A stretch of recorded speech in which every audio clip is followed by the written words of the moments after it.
Hey, howdy, this is Gitaargast or Thick Shark, whatever I'm calling myself this week. This is Paul's Les Paul guitar. It looks like a Gibson, but in fact it's a Chibson. It's a Chinese Gibson copy, and you can tell at some points. I think somebody, for instance, fit a retro nut here, and it sits like a 1 mm proud of the neck. It's a bit awkward. The lacquer looks black on the camera, but it's not really like real in real life.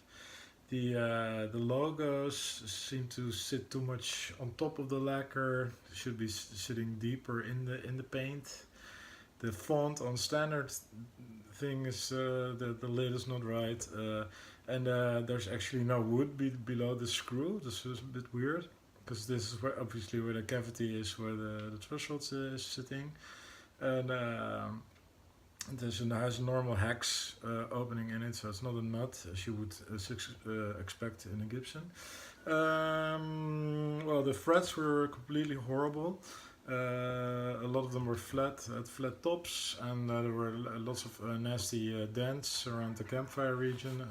So I shaved the whole fuckload of the frets here, and I re-crowned them and polished them, and I cleaned the fretboard, which is really not very nice quality rosewood. It's a little bit powdery. It's not very solid as you would expect from rosewood.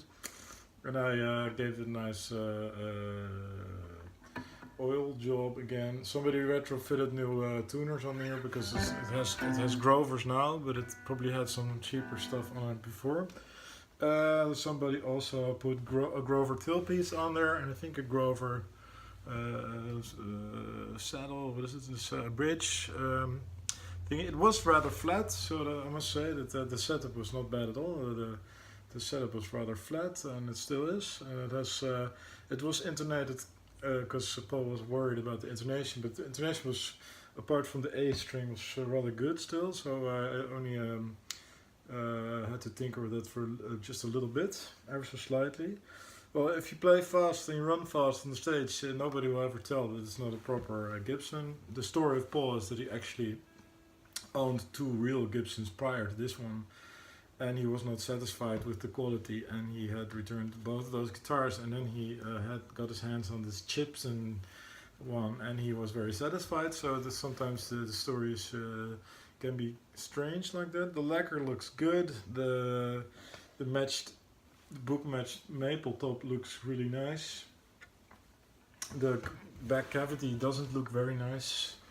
As you can see, it has two types of pots in there, big ones and the cheapo small ones. Not that the size really matters, but well, I would, if it would be my guitar, I would probably chuck in I'd say you have these sets nowadays that they are pre-soldered and you can just fit them in. But the funny thing is that the shaft holes here are not aligned with the holes. So I think that the drilling would be required, and then the pots would then not fit probably in the same way as these small pots, because these small pots sit very well to the side of the hole. As you can see, they're not in the center. So I think that's going to be giving some problems when you would retrofit a new set of put a new wiring harness in there. There's going to be having some problems there. So, well, for the rest of it, if you don't compare anything, it looks rather good. The hardware, the rest of the hardware looks a little bit cheap. So what I would do is put a new wiring harness in there and the proper caps and everything. It would probably be better. The font on the rhythm and treble selector doesn't look right. So there you go. And I still have these knobs and everything, but I haven't yet put them back because I just finished doing the fret job and everything. Oh yeah, and I shaved up some of the nasty sharp fret ends on the side because it had some, especially on the top, it had some nasty sharp fret ends. But on the whole, it looks, it sounds good.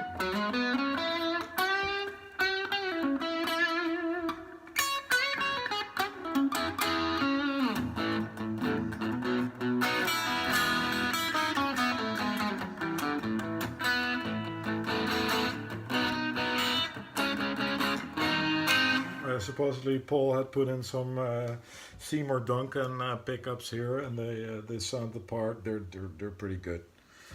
They don't have the exact color as the plastics and everything, but well, if you're not married to plastics, that's fine. It's fine. The back one was up a little bit too high. It's actually pulling too much on the strings, so I lowered it a little bit.